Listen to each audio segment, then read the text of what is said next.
हवामान, जैविक घटक, जमिनीचा उतार व कालावधी हे घटक आवश्यक असतात.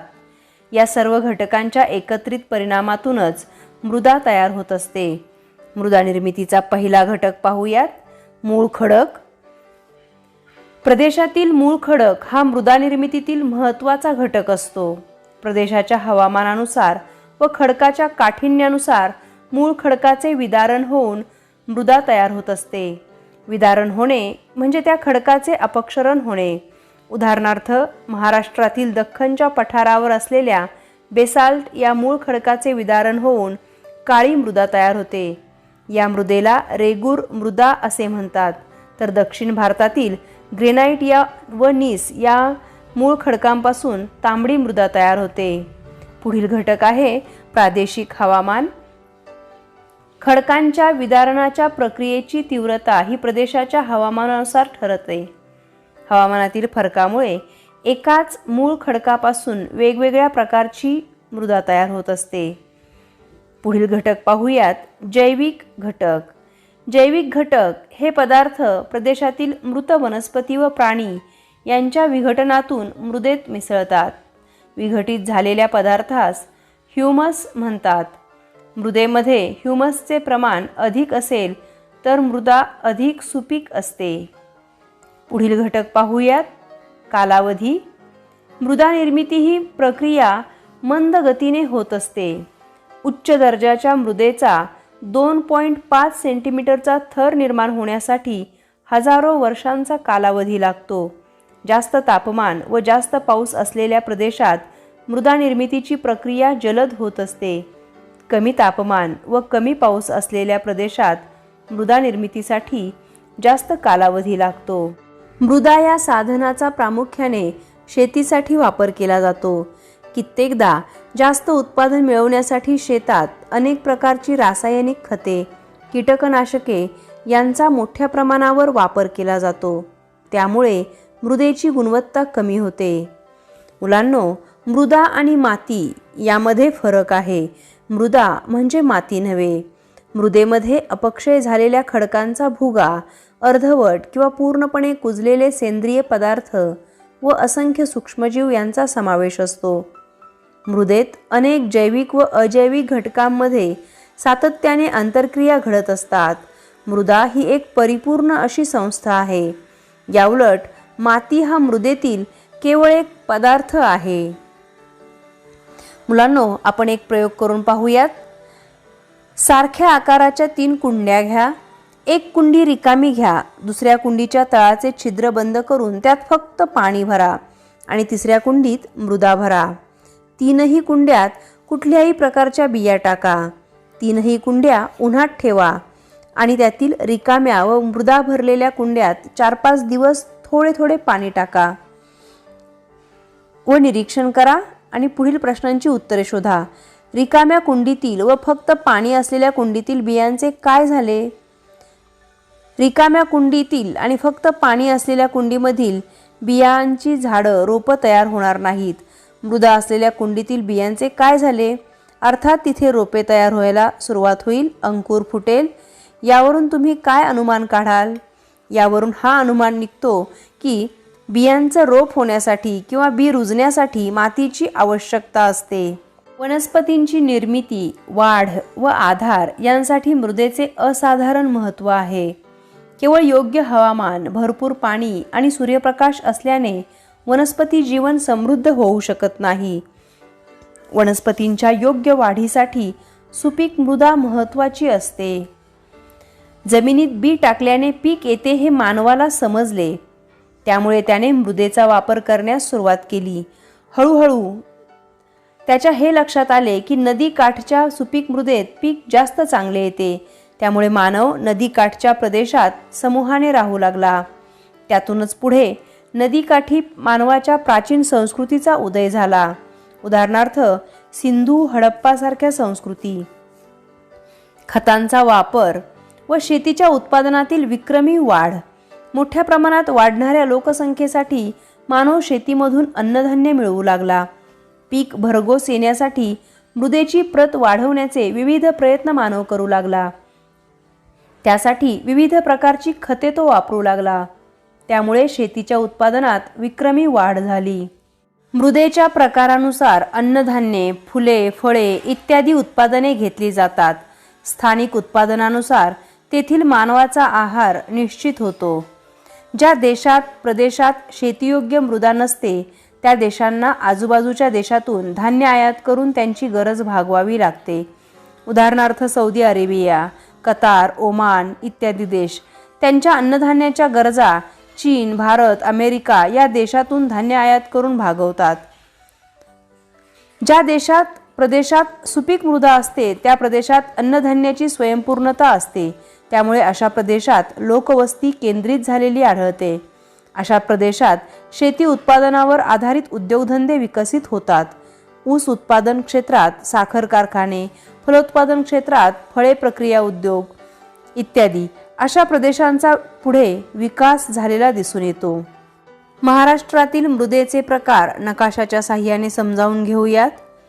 पहिला मृदा प्रकार आहे जाडीभरडी मृदा. विदारण क्रिया व कमी पाऊस यांच्या परिणामातून जाडीभरडी मृदा तयार होते. महाराष्ट्रातील दख्खन पठाराच्या पश्चिम भागात घाटमाथ्यावर ही मृदा आढळते. पुढील मृदा काळी मृदा. काळी मृदा ही रेगूर मृदा म्हणून किंवा काळी कापसाची मृदा या नावाने देखील प्रसिद्ध आहे. नद्यांच्या खोऱ्यातील गाळाच्या जमिनी, मैदानी प्रदेशात व दऱ्यांच्या भागात ही मृदा आढळते. पुढील मृदा जांभी मृदा. सह्याद्री पर्वताच्या पश्चिमेस असणाऱ्या कोकण किनारपट्टीच्या भागात व पूर्व विदर्भात या मृदेचा विस्तार आढळतो. या मृदेचा रंग तांबडा असतो. पुढील मृदा किनारपट्टीवरील गाळाची मृदा. महाराष्ट्राच्या पश्चिम किनारपट्टीच्या प्रदेशात नद्यांच्या मुखाशी किनारपट्टीवरील गाळाची मृदा निर्माण झाल्याचे आढळते. पुढील मृदा पिवळसर तपकिरी मृदा. अतिरिक्त पावसाच्या प्रदेशात पिवळसर तपकिरी मृदा आढळते. ही मृदा प्रामुख्याने चंद्रपूर व भंडारा जिल्ह्यांच्या पूर्व भागात व सह्याद्री पर्वतीय भागात आढळते. मृदेची धूप याविषयी माहिती घेऊयात. वारा व पाणी यामुळे मृदेचा थर वाहून जातो, म्हणजे मृदेची धूप होते. वाहते पाणी, हवामान आणि प्राकृतिक रचनेतील विविधता या कारणांमुळे मृदेची धूप होते. मृदेची अवनती याविषयी माहिती घेऊयात. काही कारणांमुळे मृदेचे आरोग्य बिघडते, यास मृदेची अवनती होणे असे म्हणतात. शेतीतून अधिक उत्पादन मिळवण्यासाठी रासायनिक खते, जंतुनाशके, तणनाशके इत्यादींचा वापर केला जातो.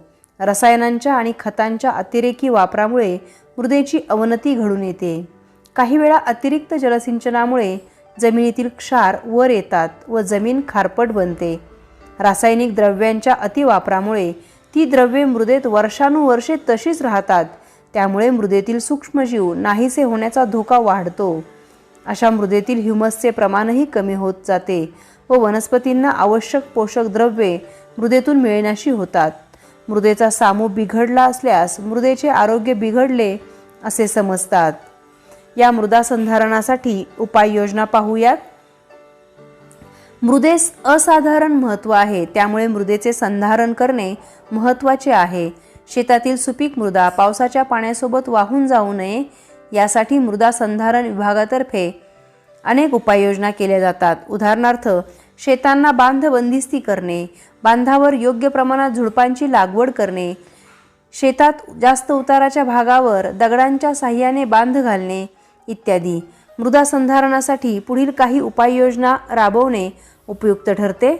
यामध्ये वृक्ष लागवड केल्यामुळे वाऱ्याच्या वेगावर नियंत्रण आणता येते. वाऱ्यामुळे होणारी मृदेची धूप त्यामुळे थांबते. वनस्पतींची मुळे माती धरून ठेवतात, त्यामुळेही मृदेची धूप थांबते. पुढील मुद्दा आहे समतल चर. उतार असलेल्या जमिनीवर सलग समतल चर खोदले जातात. असे चर वेगवेगळ्या उंचीवर खणल्यामुळे उतारावरून येणाऱ्या पाण्याचा वेग कमी होतो व त्यामुळे मृदेची झीज धूप थांबते. या चरांमुळे थांबलेले पाणी जमिनीत मुरण्यास मदत होते, त्यामुळे भूजल पातळीत वाढ होण्यास मदत होते. पुढील मुद्दा पाणलोट क्षेत्र विकास कार्यक्रम. महाराष्ट्र शासनाने पाणलोट क्षेत्र विकासांतर्गत ग्रामीण भागातील शेतात उताराच्या दिशेने बांध बंदिस्ती करण्याचा कार्यक्रम राबवला आहे. त्यामुळे पाणी अडवा पाणी जिरवा ही योजना यशस्वी झाली आहे. भूजल पातळी वाढवण्याच्या या प्रयत्नाबरोबरच मृदेची धूप होणेही कमी झाले आहे. पुढील योजना जलयुक्त शिवार योजना. महाराष्ट्र शासनाने जलयुक्त शिवार ही योजना अलीकडेच सुरू केली आहे. या योजनेअंतर्गत शेतांना बांध घालणे, लहान लहान नाल्यांचे पाणी अडवणे, नाले जोडणी करणे यांसाठी कामे मोठ्या प्रमाणावर होत आहेत. मृदेची अवनती थांबवण्यासाठीच्या उपाययोजना पाहूयात. मृदेची अवनती थांबवण्यासाठी रासायनिक खतांचा व कीटकनाशकांचा अतिरेक टाळणे आवश्यक आहे. शेतीसाठी सेंद्रिय खतांचा वापर करणे आवश्यक आहे. सेंद्रिय खतांचा म्हणजेच शेणखत, गांडूळ खत, कंपोस्ट खत यांचा वापर केल्यास मृदेतील सामूचा तोल राखला जातो. त्यामुळे मृदेतील ह्युमसचे प्रमाण वाढते व मृदेची सुपीकता टिकून राहते. शेतजमीन काही कालावधीसाठी पडीक ठेवणे, शेतात आलटून पालटून पिके घेणे इत्यादी उपाययोजनांद्वारेही मृदेची सुपीकता टिकून राहण्यास मदत होते.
आहे.